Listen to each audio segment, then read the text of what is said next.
Muito boa tarde a todos e a todas.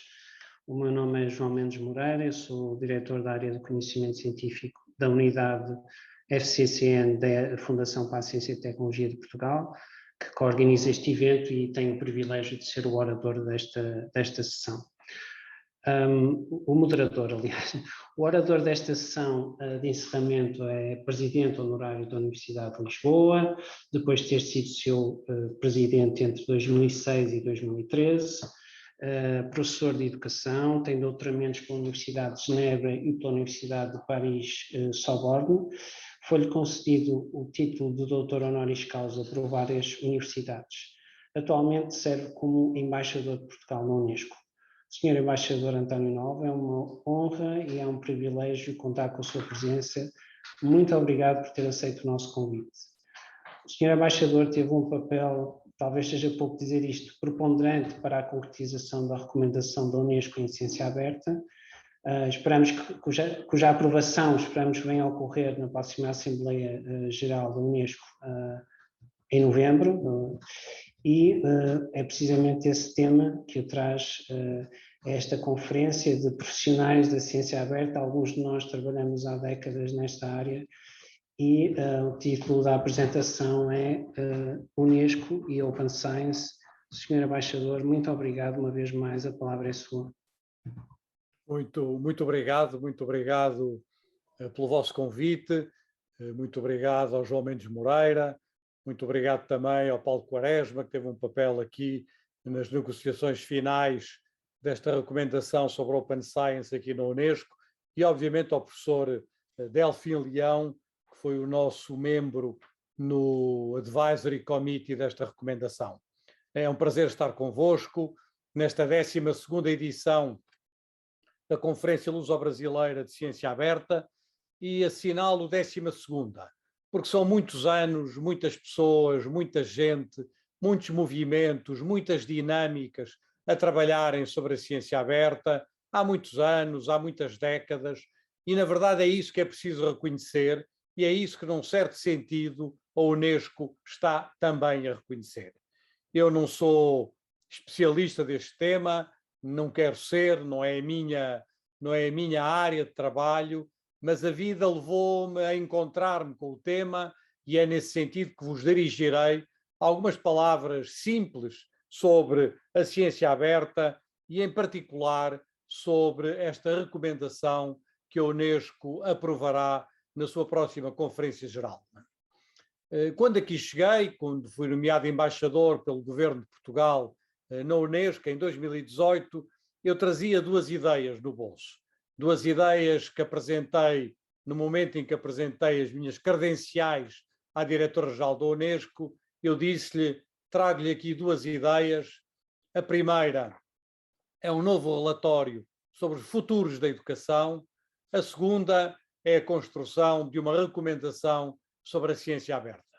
A diretora-geral na altura disse-me, explique melhor o que é que isso quer dizer, explique melhor porque os futuros da educação, porque a ciência aberta, e vamos ver o que se pode fazer a partir destas duas ideias. As duas ideias ganharam força no Conselho Executivo da Unesco, depois na Conferência Geral de 2019, e ao longo destes últimos 2 anos, 3 anos de trabalho, foi possível estarmos hoje, dia 15 de outubro de 2021, numa condição de afirmar que o novo relatório sobre os futuros da educação será apresentado na Conferência Geral da Unesco no dia 10 de novembro de 2021 e que esta recomendação sobre a ciência aberta, já consensualizada em sede do Conselho Executivo, será aprovada no dia 15 de novembro de 2021 ou no dia 16 de novembro de 2021. Creio que são duas boas notícias para a Unesco e, em particular, no que diz respeito a esta recomendação sobre a ciência aberta. Sobre ela, deixem-me dizer-vos uma ou duas coisas sobre a Unesco que talvez vos espantem, como me espantaram a mim também.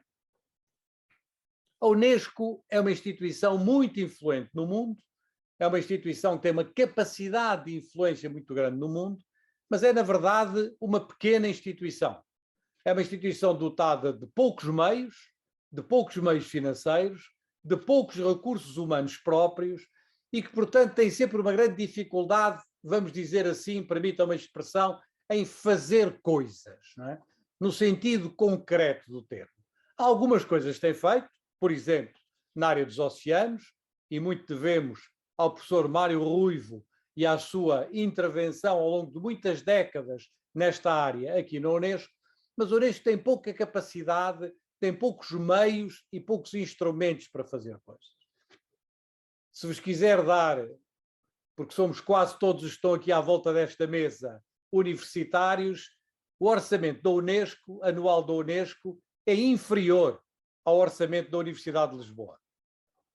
E é inferior ao orçamento da Universidade de Brasília ou da UFRJ no Rio de Janeiro, para já não falar no orçamento da USP em São Paulo. É muito inferior ao orçamento da USP, é bastante inferior ao orçamento da UFRJ ou da Universidade de Brasília. Isto para vos dar uma dimensão de que a Unesco, sendo um organismo que abrange os países todos do mundo, sendo uma instituição muito prestigiada e muito influente, tem meios relativamente modestos para a sua atuação. Então, o que é que a Unesco pode fazer? A Unesco pode, na verdade, produzir pensamento e pode, sobretudo, e acho que esta para mim é a melhor vocação da Unesco, pode apoiar as coisas importantes que já estão a ser feitas no mundo. Pode apoiar as dinâmicas que já estão no mundo, as dinâmicas que já estão em vários setores da sociedade, das sociedades, e dar-lhes uma espécie de uma visibilidade, colocá-las num patamar de visibilidade no mundo que talvez elas não tivessem antes da intervenção da Unesco. E este é o sentido da recomendação sobre ciência aberta. Esta recomendação não inventa nada que vocês não conheçam há muitas décadas. Esta recomendação não diz nada de novo em relação a muitas coisas sobre as quais vocês se batem, e o programa desta 12ª conferência é um extraordinário exemplo disso. Não é? Não há novidade aqui. O que há aqui é a apropriação por parte de uma organização do multilateralismo, de uma organização das Nações Unidas, que reúne 193 países no mundo, praticamente a totalidade dos países no mundo, de lhe dar uma visibilidade, de lhe dar nós diríamos, um conforto, um apoio que, obviamente, reforça muitas dinâmicas que já existem hoje na ciência, nas universidades, em muitos lugares. E isto parece-me o mais importante da Unesco. As coisas que a Unesco faz melhor é quando é capaz de olhar para o mundo, de olhar para coisas que se passam no mundo e dizer, não, isto é muito importante e nós vamos apoiar, e nomeadamente apoiar, neste caso, através de um instrumento normativo que tem valor do ponto de vista jurídico internacional. A Unesco pode aprovar recomendações e pode aprovar convenções. Evidentemente que a convenção tem um nível mais elevado de compromisso dos Estados-membros, mas a recomendação é um documento que pode, em muitas circunstâncias, fazer a diferença.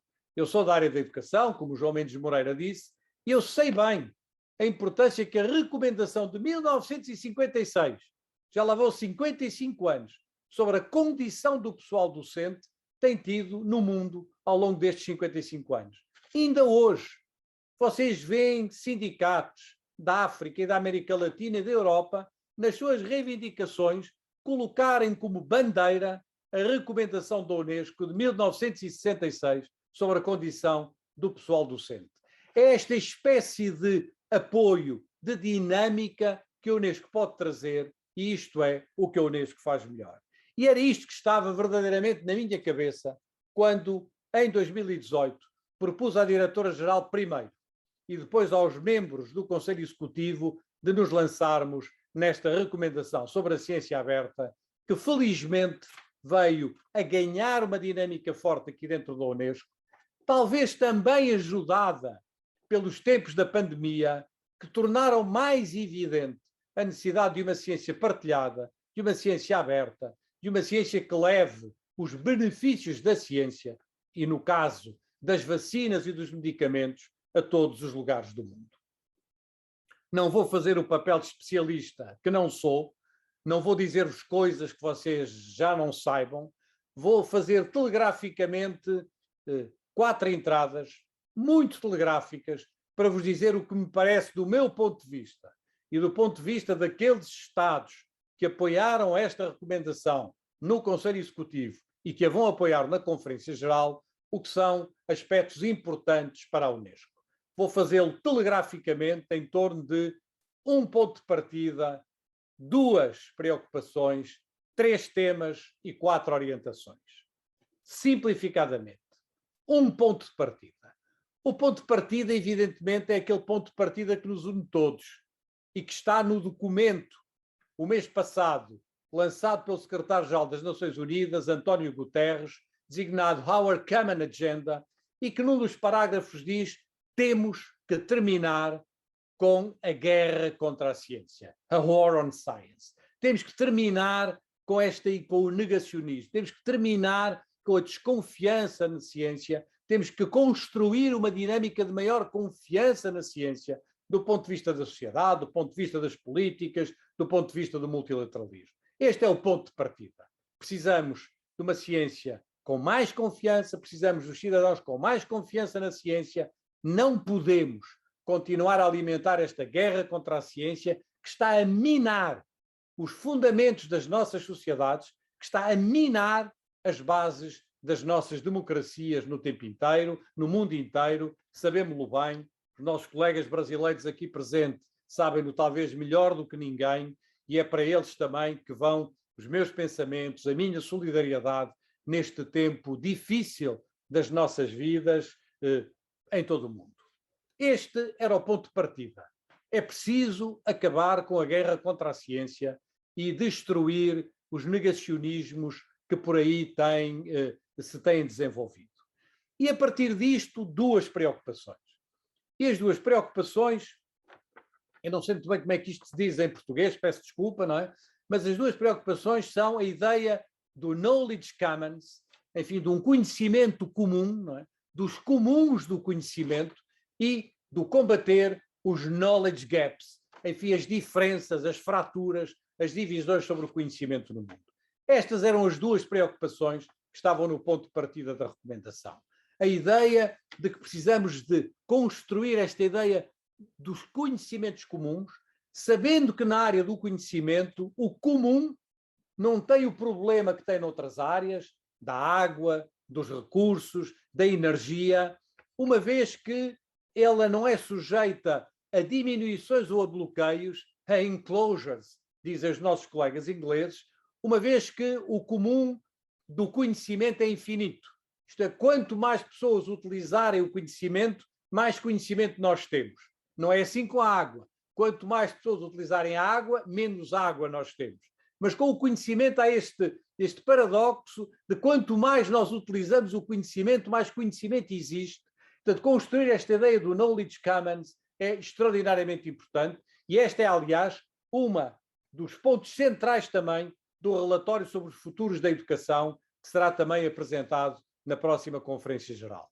E depois a ideia de que é preciso combater estas fraturas de conhecimento que existem no mundo, estas divisões do conhecimento entre o Norte e o Sul, entre regiões mais desenvolvidas e menos desenvolvidas, porque a ciência é, eu disse-o na apresentação da proposta desta recomendação no Conselho Executivo, se quisermos olhar para aquilo que explica melhor as diferenças entre indivíduos, ainda o melhor indicador continua a ser os indicadores de educação.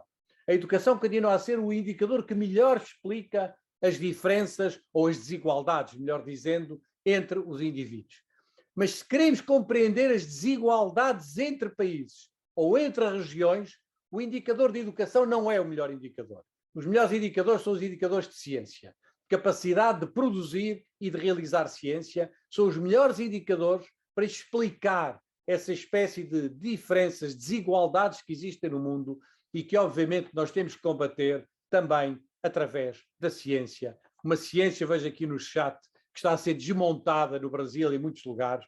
Infelizmente, não é só no Brasil, infelizmente é em muitos lugares do mundo, e esta é a luta que temos que travar, e essa foi a razão de levar a Open Science ao Fórum Unesco, ao Conselho Executivo e agora à Conferência Geral da Unesco.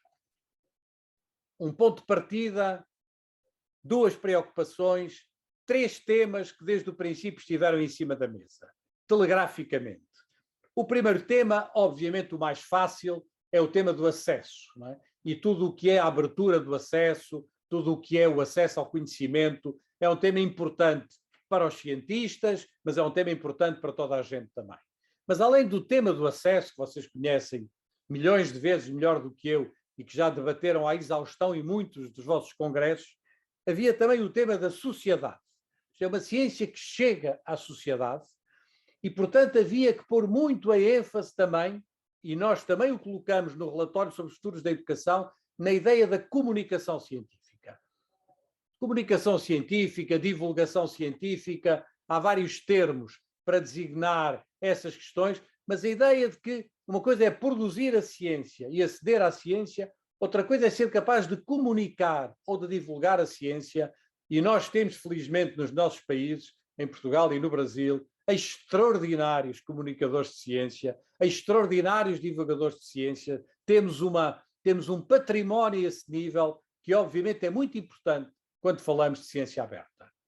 Primeiro tema, o acesso. Segundo tema, a sociedade. Terceiro tema, a cidadania. Isto é, a capacidade de inscrever a ciência e o direito à ciência como parte de um direito humano, como parte de um direito humano que está na Declaração Universal dos Direitos Humanos, creio que no artigo 27, e que está como inscreve essa ideia de uma ciência cidadã, uma ciência que funciona a partir de uma relação com os cidadãos e das quais os cidadãos têm que apropriar. E isto leva-nos a um outro tema, que é um tema que está muito presente no relatório sobre os futuros da educação, que é o tema da alfabetização ou da literacia científica, enfim. Os conceitos são mais ou menos próximos, mas a ideia de como é importante essa alfabetização ou literacia científica nas nossas escolas e como isso é absolutamente decisivo para dar aos cidadãos os instrumentos de lerem a sociedade, de participarem na sociedade, de se envolverem do ponto de vista da sociedade. Um ponto de partida, duas preocupações, três temas que para nós eram importantes: o acesso, a ciência em relação com a sociedade, a ciência em relação com a cidadania. E depois quatro temas que atravessam a recomendação. Evidentemente que eu estou a dar uma leitura pessoal da recomendação, há muitas outras coisas que estão na recomendação e que eu não estou aqui a assinalar, há outras que talvez não tenham a importância que eu estou a dar a estas, mas as quatro orientações que para mim eram muito importantes, elas são ditas a partir de quatro palavras começadas por P, e eu vou enunciá-las também telegraficamente, porque não quero maçar-vos demasiado com estes apontamentos telegráficos e certamente apontamentos que, sobretudo, são de todos conhecidos. O P de participação, o P de partilha, o P de público e o P de política. O P de participação.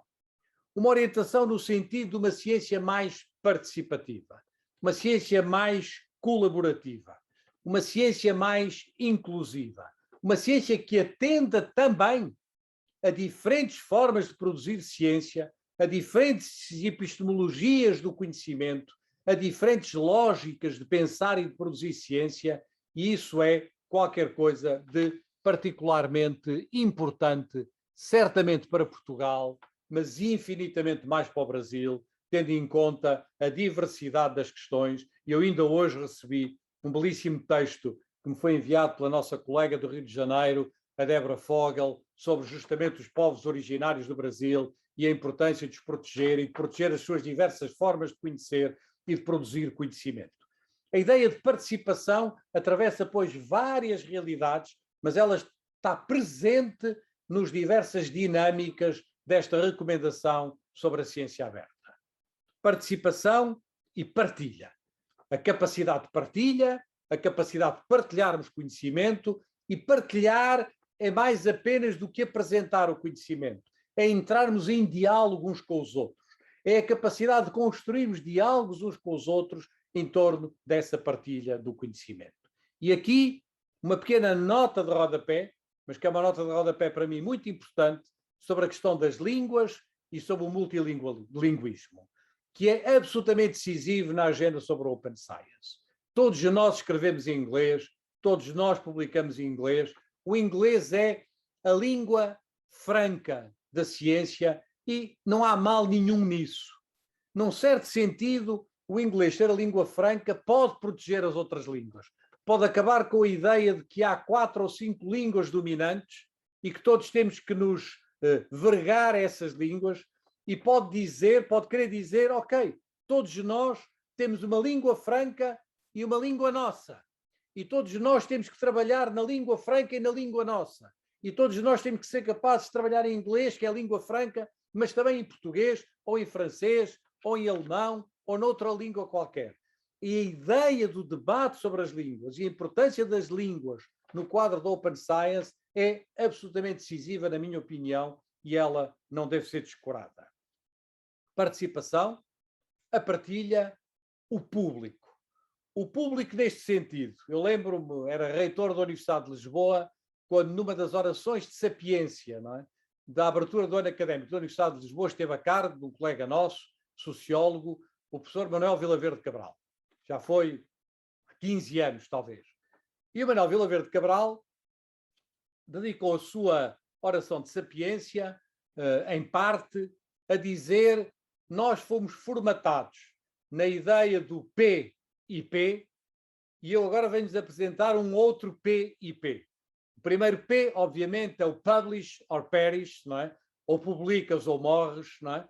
E isto foi grande parte, não é, da maneira como a nossa geração foi formatada do ponto de vista da ciência. Mas dizia já o Manuel Vilaverde Cabral nessa altura, o PIP que eu defendo, diz ele, é o public or perish. Public no sentido de go public, de tornem os vossos trabalhos relacionados com uma dimensão pública da ciência. Não é? Public não no sentido de publicar, isso é publish, mas no sentido de tornar pública a ciência, de conectar a ciência com os grandes debates públicos, tornar a ciência pública, um elemento do debate público, um elemento da nossa vida pública, e isso, dizia o Manel, nessa altura, é absolutamente central, e isso, digo eu, é hoje provavelmente ainda mais central do que era há 15 anos atrás. A participação, a partilha, o público e as políticas. As políticas no sentido mais nobre do termo. Isto é, políticas que são capazes de ter em conta a ciência, que são capazes de ser informadas, inspiradas pela ciência e pelo debate científico e não por crenças totalmente disparatadas ou por ideias que não recolhem esse consenso do ponto de vista da comunidade científica. Claro que nenhum de nós aqui defende o autoritarismo da ciência. Nenhum de nós aqui defende que é a ciência que deve ditar as políticas. As políticas são ditadas por outras lógicas, por ideologias, por valores diversos. Não estou aqui a defender um autoritarismo dos cientistas sobre os políticos, mas estou a dizer que é impossível pensar na política fora do debate científico, fora da informação científica, fora daquilo que o conhecimento científico nos traz e que cada um que o fez, e cada um, infelizmente, que o continua a fazer, acaba por conduzir as sociedades a tragédias, a dramas, a mortes, a situações de verdadeiro genocídio das suas próprias populações, e isto é totalmente inaceitável. Quero, portanto, ponto de partida, 2 preocupações, 3 temas e 4 orientações: a participação, a partilha, o público e a política. E isto é telegraficamente o que eu tenho para vos dizer. Concluindo apenas com uma reflexão, que está também na recomendação sobre a ciência aberta. Tudo isto implica ter ambientes sociais e ambientes académicos propícios a que isto possa acontecer. Um dos grandes dramas da universidade em todo o mundo foi o produtivismo académico, que nos fechou nesta coisa absurda da contagem dos artigos, como se fosse possível avaliar um currículo, como se um currículo fosse uma folha de Excel, não é? Onde se põem uns números, onde se contam umas coisas, não é? Esta corrida delirante para o abismo, em que estão muitas das universidades, em que estão muito do mundo académico, tem que terminar e dar lugar a um outro ambiente, um ambiente intelectual, um ambiente mais qualitativo. Não estou a dizer que produzir não é importante. Claro que é importante produzir. Claro que é importante publicar. Mas tem que haver outras maneiras, mais sofisticadas, mais elaboradas, de analisar os currículos, de analisar as nossas carreiras, de analisar a maneira como nós fazemos parte da universidade, sem esta cegueira ditada pelos números, quase como se de repente, eu disse na minha última declaração nacional aqui na Unesco, eu disse, andamos há várias décadas a tentar imaginar robôs que pensam como os humanos, e o que nos acontece agora é que não são os robôs que pensam como os humanos, mas são os humanos que pensam como os robôs, através de algoritmos, através de lógicas quantitativas, através de lógicas binárias, onde se perdeu um pensamento do social mais filosófico, mais criativo, mais elaborado, mais sofisticado. Precisamos de regressar a esses ambientes para que a ciência aberta não seja apenas uma coisa retórica e ela tenha consequências concretas nas nossas vidas. E precisamos também de incentivos, incentivos políticos, incentivos financeiros, a construção de infraestruturas, nomeadamente do digital. Talvez o acesso ao digital venha a ser inscrito daqui a algum tempo como um novo direito humano, da mesma maneira que recentemente o direito a um ambiente limpo foi inscrito como um novo direito humano pelas Nações Unidas. Talvez o próximo combate seja inscrever o acesso ao digital como um novo direito humano a ser inscrito na Declaração Universal dos Direitos Humanos. Precisamos para isso de incentivos que tornem estas nossas vontades, estes nossos desejos, qualquer coisa de realista e de concreto. É nisto que talvez a Unesco possa ajudar. A Unesco não vai fazer nada por ela só. A Unesco não tem meios nem condições para isso. A Unesco pode ajudar.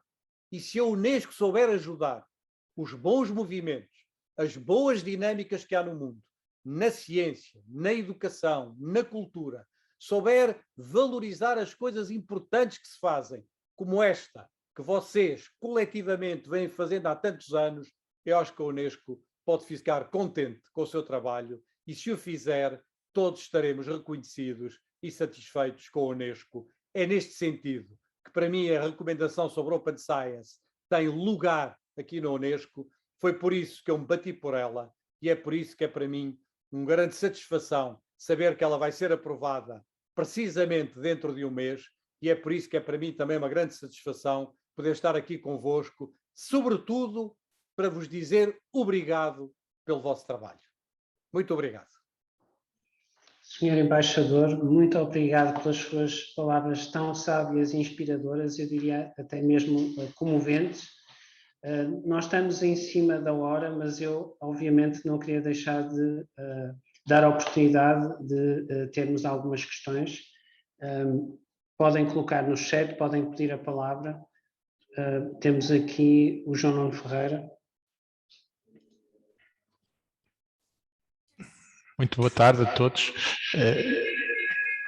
Tinha aqui uma questão muito rápida, que é: em que medida existe na Unesco a percepção de que esta política de ciência aberta pode ser um contributo importante para os objetivos de desenvolvimento sustentável da ONU?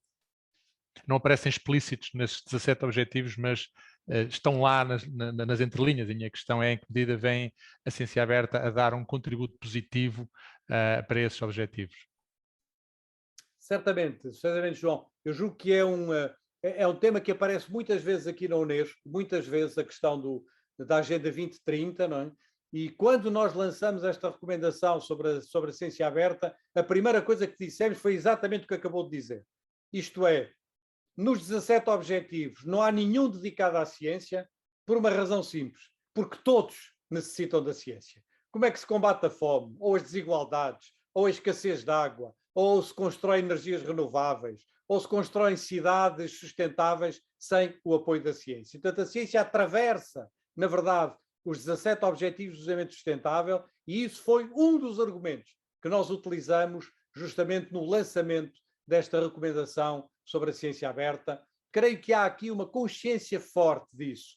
Essa consciência tornou-se maior com os debates em torno desta recomendação e também de uma outra, que é muito diferente, mas que é importante, sobre a ética da inteligência artificial. As duas vão ser aprovadas ao mesmo tempo na Conferência Geral da Unesco, provavelmente no dia 15 ou 16 de novembro, e esses debates trouxeram uma maior consciência para a Unesco disso, não é?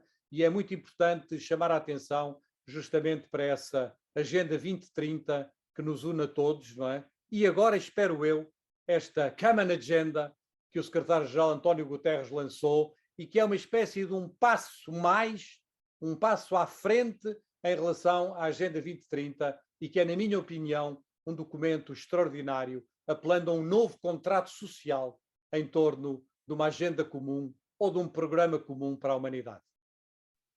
Muito obrigado. Temos mais uma pergunta da Bianca Amaro. Boa tarde, embaixador. Eu sou a parte brasileira da comissão organizadora da Confoa, e as suas palavras foram música para os nossos ouvidos. Eu gostaria muito de agradecer as suas palavras e também anunciar para o senhor que nós hoje estamos comemorando no Brasil o Dia do Professor, que é tão importante. Os educadores são muito importantes, e eu acredito que Portugal está fantasticamente bem representado na Unesco pela figura do senhor. Agradeço muitíssimo, foi uma excelente, magnífica conferência. Muito obrigada, não tenho nenhuma pergunta, só espero poder comemorar, depois da Assembleia da Unesco, a aprovação das recomendações. Muitíssimo obrigada, embaixador. Muito obrigado, Bianca, muito obrigado pelas suas palavras. O Dia Mundial do Professor é comemorado no dia 5 de outubro, mas no Brasil eu sei que é dia 15, não é? Que é 10 dias depois, e aproveito também para dar um grande abraço a todos os meus colegas e amigos professores. Certamente que os professores têm um papel central do ponto de vista da construção desta alfabetização ou literacia científica, isso é muito importante. Agradeço também as suas palavras e aproveito para lhe dizer que já agora, enfim, ainda é mais ou menos semi-confidencial, mas já não é tanto, provavelmente, com quase toda a segurança, o próximo presidente da Conferência Geral da Unesco será o nosso colega embaixador do Brasil, aqui na Unesco, o embaixador Santiago Mourão, que é um extraordinário embaixador e é um homem que apoiou muito esta recomendação e vai ser, provavelmente, tudo indica nesse sentido, sob a presidência do embaixador do Brasil, que esta iniciativa do embaixador de Portugal será aprovada na Unesco no próximo mês. Muito obrigado. Eu vou colocar talvez uma última questão que foi colocada no chat pela Vanessa Zagato e que agradece obviamente a palestra e que diz que comentou sobre o impacto da pandemia sobre a perspectiva da ciência aberta na Unesco e a pergunta aqui é se acredita que a ciência aberta ganhou força durante a pandemia. Ganhou muita força, Vanessa, muita força. Na verdade, havia muitos países aqui, os países aqui na Unesco são muitas vezes muito reticentes a iniciativas novas, estão mais habituados a fazer o business as usual, as mesmas coisas, mas cada vez que aparece uma coisa nova, há uma espécie de desconfiança. O que é que isto será? O que é que isto não será? Haverá alguma agenda escondida?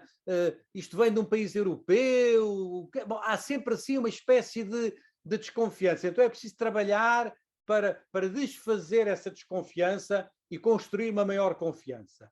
E quando chegou a pandemia, e quando chegou o tema das vacinas, e quando as pessoas perceberam que não haveria vacina se não tivesse havido ciência aberta, se não tivesse havido partilha de conhecimento entre cientistas de todos os lugares do mundo, e quando as pessoas perceberam que as vacinas, e se nós controlarmos as patentes das vacinas em determinados países, e chegarmos ao que temos agora, países com terceira dose da vacina já, e países que estão a 2% ou a 3% da população vacinada, porque não têm dinheiro para pagar, porque as coisas são caras, perceberam que havia aqui muitas coisas na dinâmica e no programa da ciência aberta que era muito importante para os países deles, nomeadamente em África, certos países asiáticos, e disseram, parece que a gente já está a perceber agora o que é que isto quer dizer. parece que a gente já está a perceber concretamente o que é que estava em cima da mesa quando isto foi lançado. Então é verdade que a pandemia e todos os debates sobre a pandemia